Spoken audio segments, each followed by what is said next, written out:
per bulannya ya rata-rata 10 juta. Jadi ada satu semester kita bisa internship, itu juga digaji.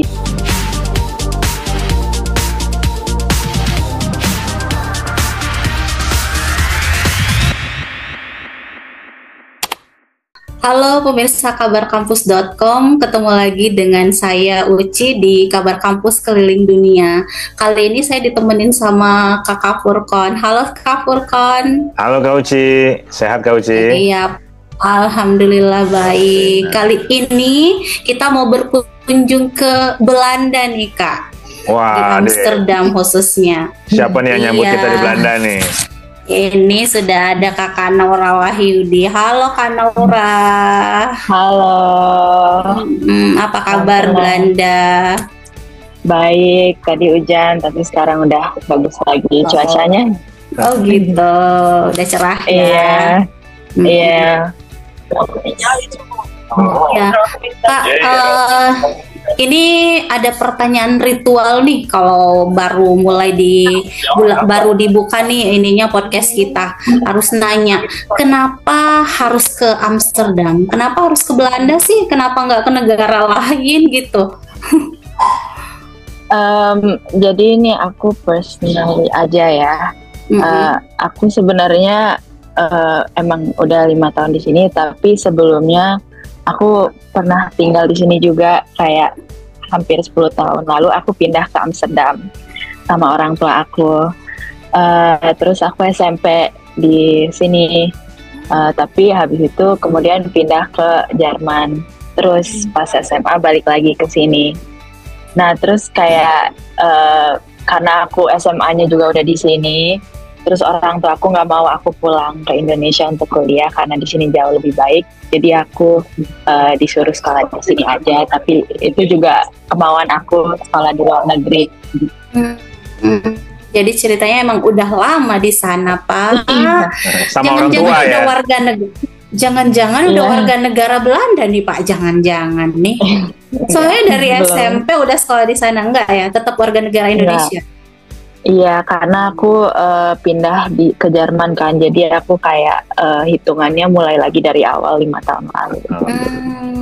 Orang tuanya di Belanda sekarang? Sekarang orang tua aku di Luxembourg. Luxembourg ya. Jadi memang sudah ini ya, sudah lama di sana ya. Kalau sekarang kuliahnya di mana berarti, Kak Naura? Aku kuliah di Amsterdam, University of Amsterdam. Terus aku ngambil S2 sekarang. Ambil jurusan apa Kak di sana? Jurusan Business Admin Marketing. Oh, S1 juga ini bisnis. S1-nya aku komunikasi sih sebenarnya. Oh, gitu. Iya. Dia cocok lah komunikasi sama marketing. Cocok masuk. Iya, masuk. Iya. Emang kepikiran bisnis apa nanti? Atau sudah menjalankan bisnis? Enggak sih, cuman aku dari SMA emang kayak tertarik sama bisnis aja karena paling prospek gitu. Berarti Kak Naurah kuliahnya mandiri ya, nggak beasiswa. Ya soalnya dari SMP udah di sana, terus ke Jerman, balik lagi ke Belanda gitu ya. Tapi kalau misalnya teman-teman atau pemirsa Kabar Kampus nih pengen tahu, ada info-info beasiswa nggak di situ Kak? Supaya yang nonton itu bisa dapat info lewat Kak Naurah nih. Jadi kalau S2 aku tahu ada LPDP ya. Terus jadi itu yang aku tahu sih itu, tapi harus balik lagi ke Indonesia habis selesai dengan S2-nya. Terus kalau S1 aku kurang tahu kecuali ISMA, tapi ISMA kan bukan kayak full time ya, itu kayak cuman exchange aja. Jadi itu aja sih so far yang aku tahu. Jadi pemerintah Belanda Kak nggak nyiapin gitu, nggak ada informasi di sana gitu beasiswanya? Kayaknya ada sih emang beasiswa, cuman untuk tujuan yang beda. Misalnya mungkin ada yang nilainya bagus atau ataupun juga aku dengar ternyata company itu bisa bayarin S2 juga, kalau ada yang pengen S2 sambil kerja juga bisa. Itu boleh dari mahasiswa asing? Iya. Berarti teman-teman yang lagi nonton ini yang mau ke Belanda, Amsterdam khususnya, tetap ada peluang untuk beasiswa ya. Iya betul. Kayaknya banyak ya teman-teman Indonesia di sana ya yang kuliah. Banyak banget ya dari zaman sebelum merdeka, soalnya sudah banyak. Iya. Kira-kira berapa sekarang kalau di Amsterdam aja? Ada berapa teman-teman mahasiswa Indonesia? Aku di PPI kan punya database gitu kan, semua yang currently murid itu kayak mungkin ya ada yang 400. Wow, banyak, satu kota 400. Iya. Itu belum Belanda secara keseluruhan ya, di kota-kota lain.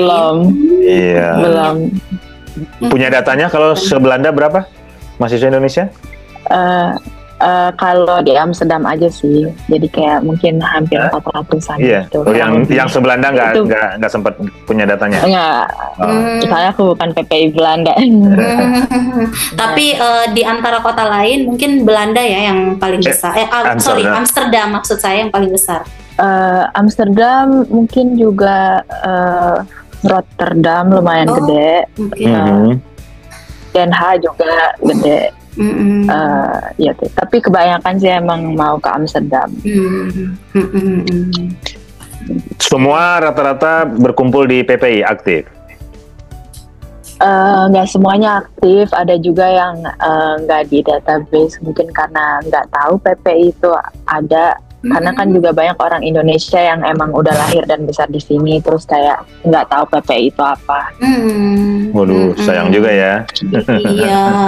Nah, yang 400 tadi pun kalau misalnya nggak aktif, emang PPI nggak pernah ngadain kegiatan apa gitu untuk mengundang semua, mengundang gitu teman-teman Indonesia yang ada di situ.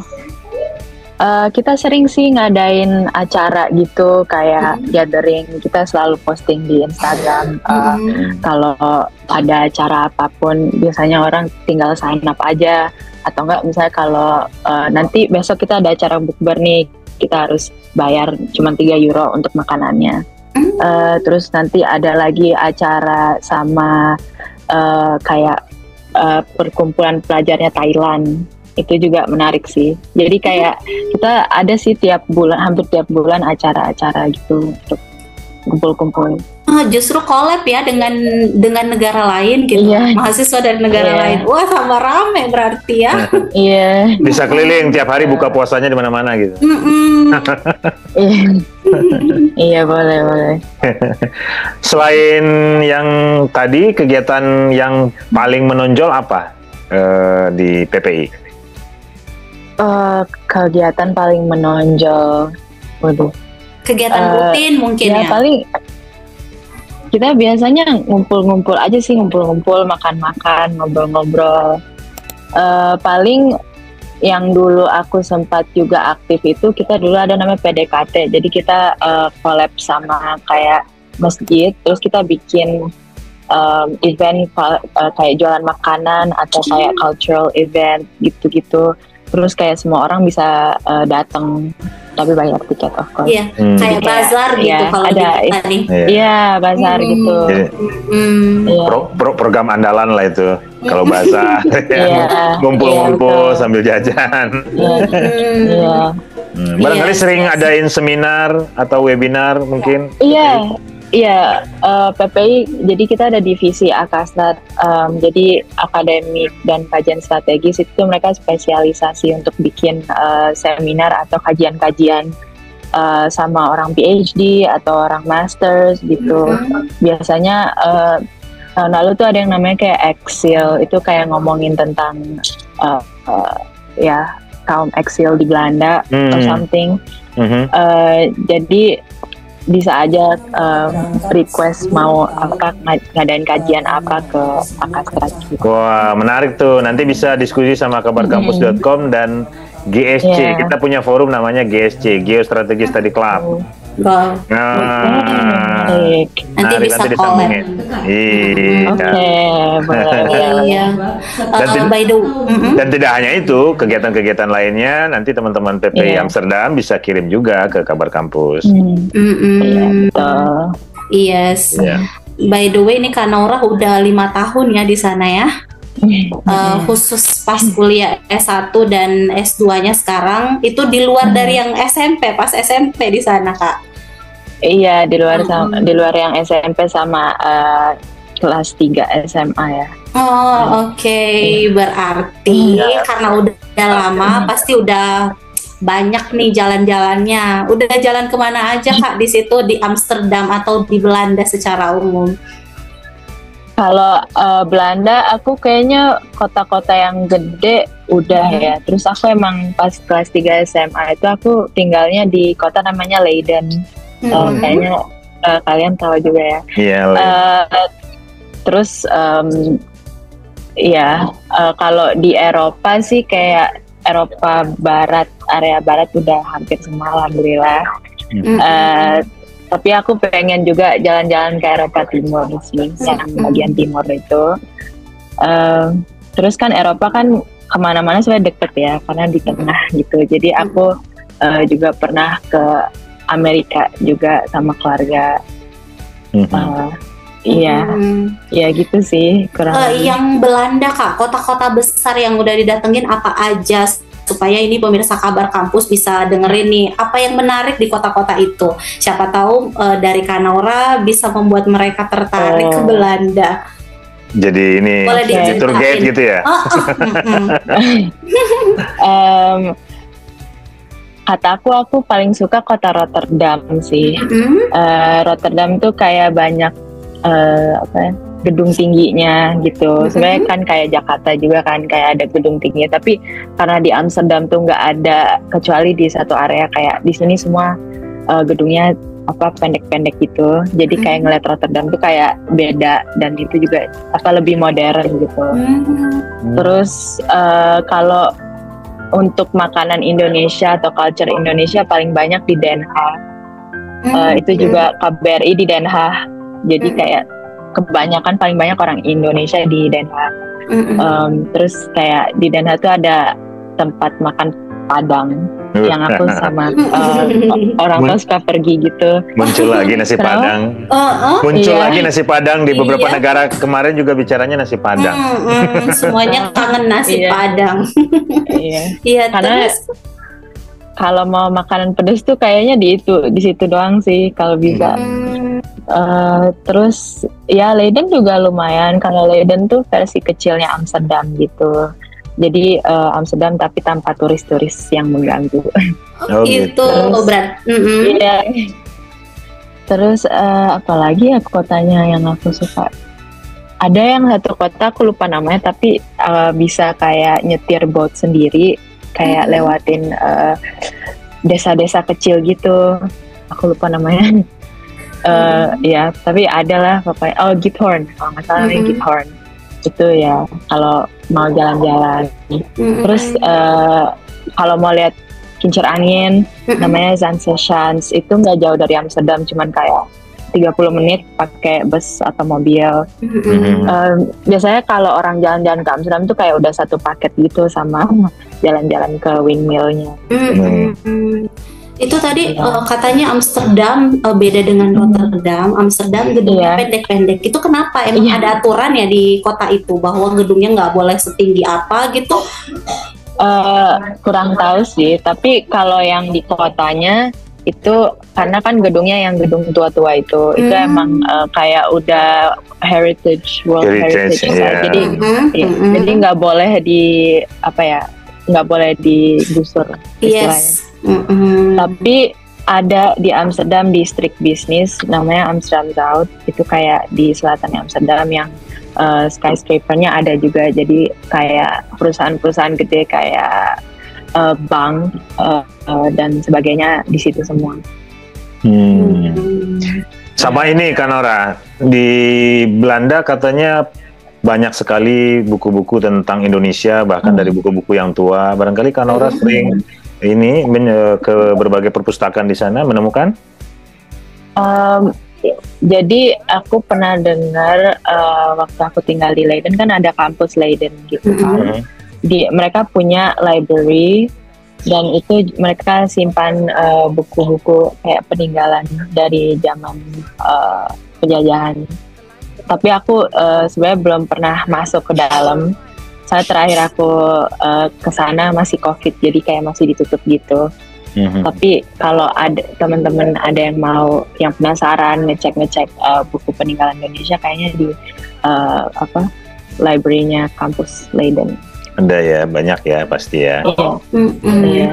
Saya malah penasaran sama orang-orang Amsterdamnya nih Pak. Mereka tahu nggak kalau Belanda pernah jajah Indonesia? Terus misalnya teman-teman Indonesia itu dikatain, bekas jajahan kami gitu. Pernah nggak kayak gitu ketemu sama orang gitu? Orang Belanda yang kayak gitu? Ada nggak? Enggak sih, nggak pernah. Cuman yang aku tahu emang Belanda sebagai negara tuh nggak ngakuin Indonesia itu merdeka selama lama banget gitu. Kayaknya baru akhir-akhir ini baru diakuin. Tapi kalau secara orangnya tuh mereka ya nggak pernah sih. Berarti nggak tahu ya kalau Indonesia itu pernah dijajah sama negaranya gitu ya. Mungkin tahu, cuman nggak mau ngomong aja gitu. Itu baru diakui tahun 2003 kalau nggak salah. Nah, baru diakui karena baru tahun 2023 hutang yang dipaksakan oleh Belanda untuk dibayar oleh Indonesia pada perjanjian konferensi meja bundar berhasil dilunasi. Ya Allah. Jadi Indonesia merdeka tapi dipaksa bayar hutang. Yang mana hutangnya itu sebenarnya adalah biaya penjajahan Belanda. Ya Allah. Ya dia yang ngejajah, kita yang ngebayar. Kita harus bayar. Iya, makanya itu agak ironis tuh. Baru lunas tahun 2003 kalau nggak salah, baru setelah itu mereka mengakui. Iya. Sebelumnya pun mereka hanya mengakui penyerahan kedaulatan tahun 49. Nah, nggak mengakui 17 Agustus 45 gitu. Kalau kita mau mikir ya, orang-orang yang datang ke Indonesia yang ngejajah kan pasti udah pada meninggal tuh ya. Berarti itu emang terdokumentasi dan memang dijadiin ini ya, aturan di negaranya ya, bahwa nggak boleh ngakuin kalau itu nggak selesai utang kita. Kali ya, gitu ya Pak? Atau Kak Nora tahu nggak? Nggak tahu, kurang tahu sih kalau ini. Sama kayak ini, sama kayak di Jepang, banyak dari anak mudanya malah nggak tahu kisah detail penjajahan Jepang di Asia. Jadi tidak diceritakan di pelajaran resmi sejarahnya, ya kan? Dan itu yang sering kali dituntut juga oleh banyak negara di Asia Tenggara yang pernah dijajah, agar sejarah itu harusnya disampaikan apa adanya ke generasi muda, biar diketahui. Saya nggak tahu Belanda gimana ya, tapi seharusnya sih masyarakat Belanda, anak mudanya juga aware ya terhadap sejarah tersebut ya. Kalau enggak berarti mahasiswa Indonesianya yang harus terus menjelaskan. Ini Kanora kan SMP di sana, SMP juga sempat Nah, gimana aja bener kan? Tuh. Gimana pelajarannya? Pelajaran sejarahnya gimana? Belajar sejarah nggak Kak? Iya, aku belajar sejarah. Cuman karena kebetulan sekolahnya bukan sekolah Belanda ya, jadi aku belajarnya yang sejarah yang general gitu, kayak Perang Dunia Pertama, Perang Dunia Kedua. Tapi dari sisi ini Western gitu.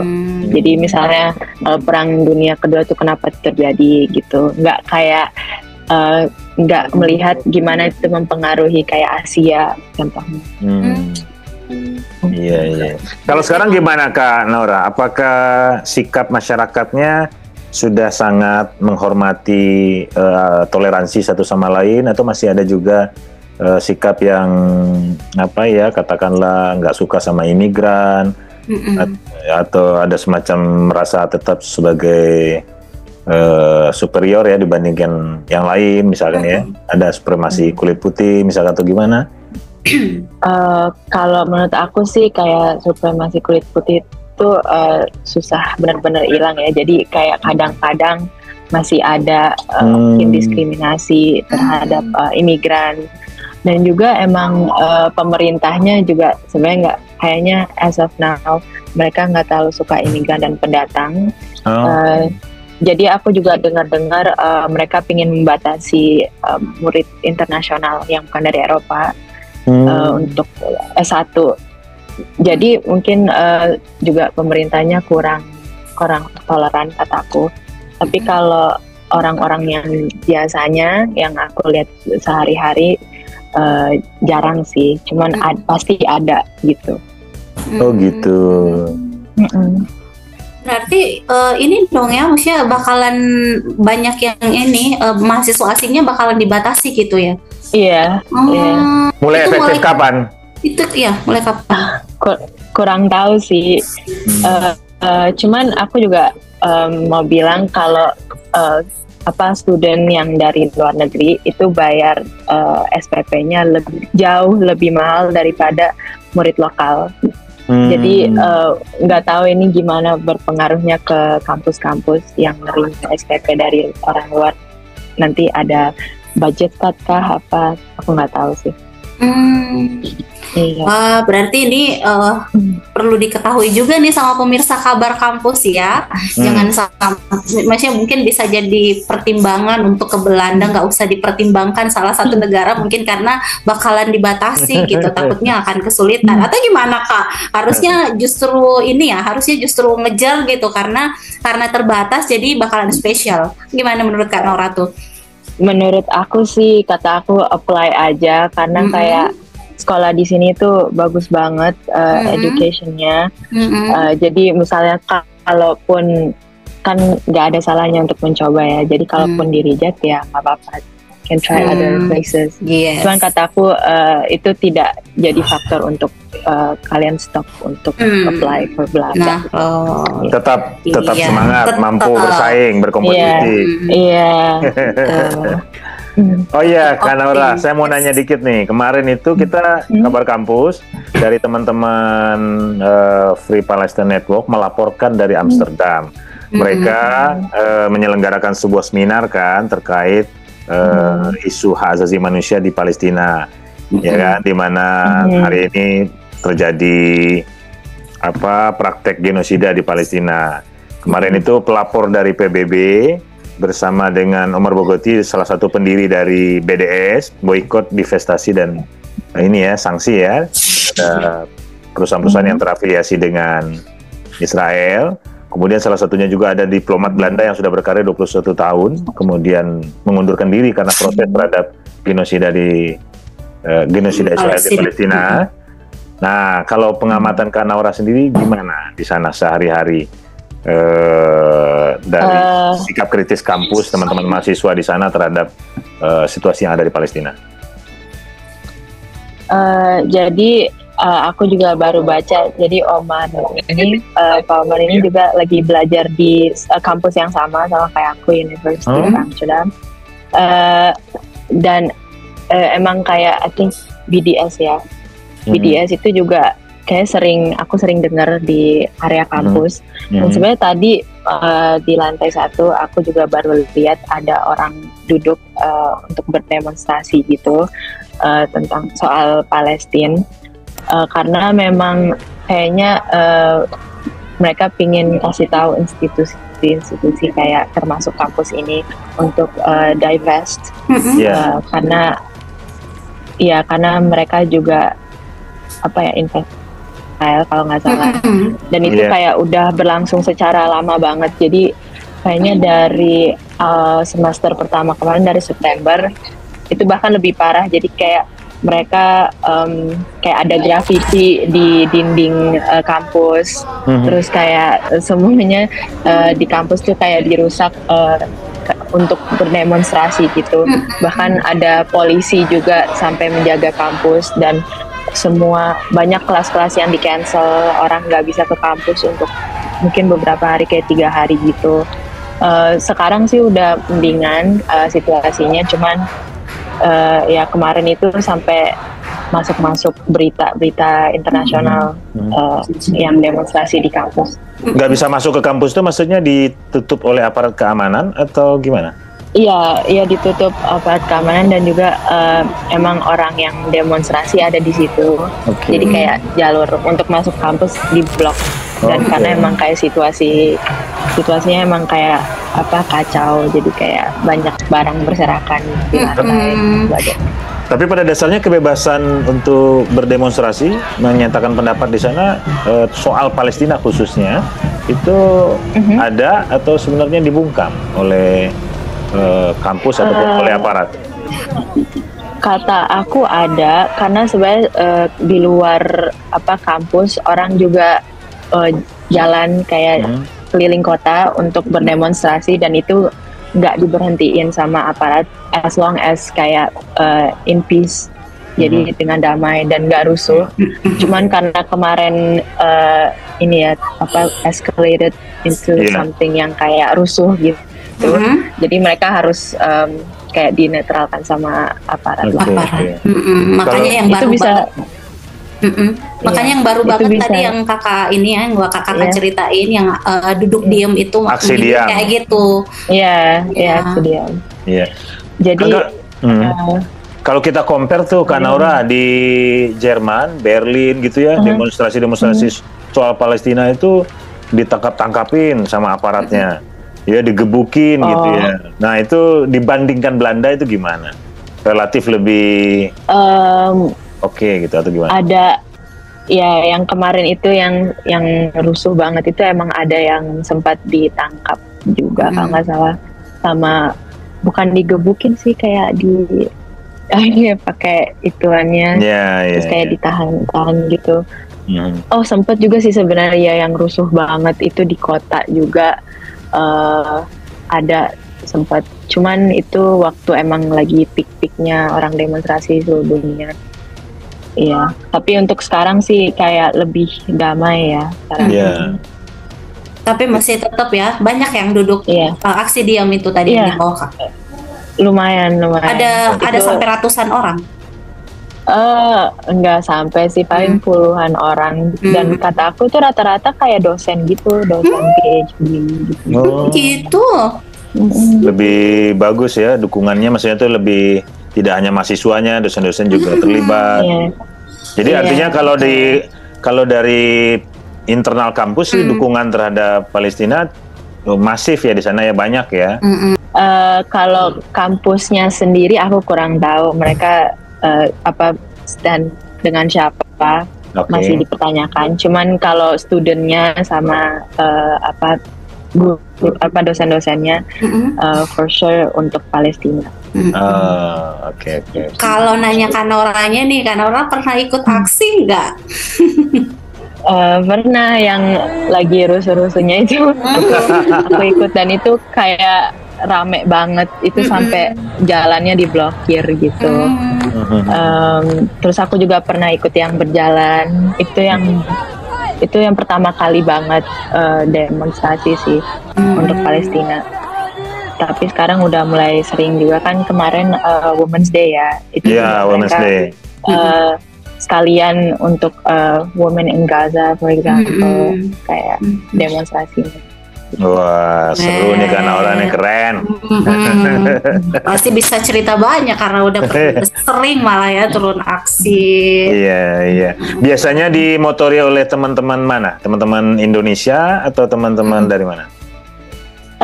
Biasanya teman-teman bule sih, karena nggak tahu kenapa mereka yang lebih mau pergi untuk aksi, turun untuk aksi. Mungkin yang teman-teman Indonesia juga kadang sibuk kan, tapi ada yang ikut juga mungkin, tapi nggak ngabarin gitu. Percaya di Indonesia emang nggak banyak orang ya Pak ya dibandingin di sana. Iya, memang menarik ya, kenapa justru di kampus-kampus di luar negeri dukungan-dukungan terhadap Palestina itu masif, banyak gitu ya, tapi kalau di Indonesia nggak sebanyak itu gitu ya. Itu juga menarik. Bahkan yang di luar itu mayoritas non Muslim malah yang dukung kan? Iya. Iya, ini membuktikan bahwa persoalan Palestina kan bukan sekedar persoalan tidak bisa disebut persoalan agama gitu, ya kan? Jadi lebih kepada persoalan kemanusiaan, ya kan? Iya, menarik tuh. Harus ditularin nih semangatnya dari kampus-kampus luar negeri ke Indonesia. Mudah-mudahan Iya. Semoga ya pemirsa Kabar Kampus nih Pak yang nonton bisa terpanggil untuk ini ngikutin lah jejak mahasiswa-mahasiswa di luar negeri. Mungkin nanti kapan-kapan teman-teman di Belanda bisa bikin seruan, nanti kirim ke Kabar Kampus. Seruan dari Belanda, ya kan? Menghimbau semua teman-teman mahasiswa di Indonesia ikut gabung dalam aksi solidaritas buat Palestina. Seru kan kalau gitu kan? Oke, mantap. Mantap. Oke. Terus apa lagi ya? Kalau apa nih Kak Uci yang nanya deh. Saya mau balik lagi soal kehidupan di Belanda. Tadi kalau Pak Furkon tuh suka serius orangnya nanya politik terus. Saya justru mau nanya-nanya tuh, misal nih teman-teman yang nonton, pemirsa Kabar Kampus yang nonton beneran ngapply ke Amsterdam. Di situ kalau misalnya mereka mau tahu nih biaya hidup di sana gimana Kak dibandingin dengan Indonesia.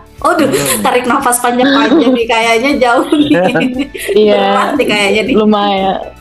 Iya, lumayan. Jadi di sini ada housing dan juga biaya hidup di luar housing.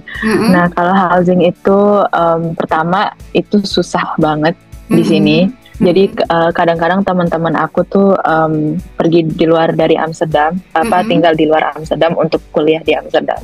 Tapi untuk first year, untuk yang baru apply jadi murid itu dapat housing dari kampus, kayak dorm lah. Tapi kita sebutnya di sini student housing dan itu kontraknya setahun.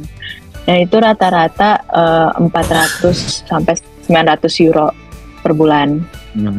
Iya, jadi kalau student housing tuh per bulannya berkisar dari 500 sampai 1.200, bahkan bisa lebih. Itu tuh per bulannya ya rata-rata 10 juta. Oh gitu, wow. Itu lumayan. Terus juga biaya hidupnya kalau aku sih dengan misalnya kayak 100 euro per minggu itu masih oke. 100 euro tuh kayak berapa ya, 1 juta, 2 jutaan ya hampir per minggu. Kalau makan di rumah masak sendiri. Tapi kalau makan di luar sekali makan tuh biasa 15 euro rata-rata. Lumayan ya. Lumayan. Jadi emang Amsterdam tuh kayak tergolong kota mahal sih buat studi. Yes. Biasanya orang kalau living costnya pengen lebih murah tuh misalnya mereka perginya ke Spanyol atau Portugal kalau di Eropa. Oke, iya meskipun biaya hidup di sana cukup tinggi ya seperti yang Kanora tadi ceritain. Kalau kemungkinan untuk kuliah sambil kerja gimana Kak peluangnya di sana? Peluangnya tinggi banget. Gitu. Jadi aku sebenarnya dulu suka part time, itu jadi misalnya jadi petugas penjaga toko, toko skincare Korea gitu. Terus aku juga pernah part time di restoran Indonesia, dan itu lumayan bayarnya per jam, kayak bisa lah disetarain sama orang yang kerja full time gitu. Misalnya kalau kerja aku per jamnya bisa 13 euro per jam. Itu lumayan. Terus tapi kalau yang mau kerja yang untuk karir itu biasanya kadang-kadang kampus, bukan kadang-kadang sih, most of the time kita ada waktu di mana kita bisa internship. Jadi ada 1 semester kita bisa internship. Itu juga digaji rata-rata biasanya 700 euroan per bulan gitu. Itu berarti bisa nutupin yang biaya hidup tinggi jadi ya Kak. Tapi kayaknya kalau Belanda kan punya sejarah ya dengan Indonesia, jadi banyak orang Indonesia masih di Indonesia pengen ke Belanda. Iya, dan juga program kuliahnya full English kan, jadi itu juga jadi poin konsiderasi. Iya. Berarti tetap ya biaya hidup yang membuat orang mikir buat kesana. Soalnya kalau misalnya mikirnya Belanda sejarahnya pertalian sejarah dengan Indonesia itu erat banget, jadi pasti ya tetap pengen kesana. Mudah-mudahan banyak Boleh, ini peluang silakan. beasiswa buat teman-teman yang lain ya mau ke benar. Belanda. Iya, iya. Oke, Kak Uci, kayaknya kita sudah sampai di ujung waktu nih. Nggak kerasa nih Pak ngobrol Ya. sama Kak Naura. Seru, inspiratif, Iya. meskipun bikin wow ternyata segitunya ya di sana ya. Wow. Nah, nggak apa-apa, nanti kapan-kapan bisa kita diskusi yang lebih tematik, ya kan? Kalau ada kajian dari teman-teman di Belanda, nanti kita bisa siarkan juga di Kabar Kampus ataupun rilis-rilis kegiatan maupun tulisannya teman-teman. Itu bisa dikirim ke redaksi @kabarkampus.com. Ya, kalau untuk publikasi kegiatan bisa ke media partner @kabarkampus.com. Nah, Iya Kak. Ini sebelum kita tutup kita minta closing statement dulu nih dari Kak Naura. Boleh dong untuk pemirsa Kabar Kampus yang mungkin bisa membuat mereka terinspirasi buat ke sana ke Amsterdam ngikutin Kak Naura. Waduh, kata aku Amsterdam tuh kotanya cantik banget pertama-tama. Terus untuk belajar tuh enak banget karena selain banyak teman-teman Indonesia, suasananya damai, terus adem, terus kalau belajar juga banyak space-nya. Terus kuliahnya programnya dalam bahasa Inggris, jadi nggak usah belajar bahasa Belanda dan semua orang rata-rata ngomong bahasa Inggris di sini. Ya, jadi belajar yang banyak. Dan nabung yang itu banyak sih. buat ke Belanda ya. Oh iya, itu juga. Ya. Oke. Terima kasih Kak Naura ya. Mudah-mudahan Iya, nanti sama-sama. bisa berkegiatan berlanjut dengan kabarkampus.com, dan kalau ada teman-teman baru yang mau ke Belanda bisa juga hubungi Kak Naura ya. Iya, betul. Di akun apa? Di akun Instagramnya apa? Aku sih lagi private. Oh, lagi private. Tapi nanti Bisa ke PPI. kalau mau, Oh PPI Iya. aja. Iya, tanya PPI aja. Iya, bisa ke Nanti PPI aku- Amsterdam. Ya, Iya. Oke. PPI Amsterdam. PPI Oke. Amsterdam. Oke. Iya, iya. Oke, kalau gitu terima kasih Kak Naura. Kita tutup ya. Iya. Acaranya salam buat Iya. teman-teman semua di Amsterdam dan juga di kota lainnya di Belanda. Iya. Sampai jumpa. Makasih Kak. Dadah, Assalamualaikum. Sama-sama. Salam. Salam.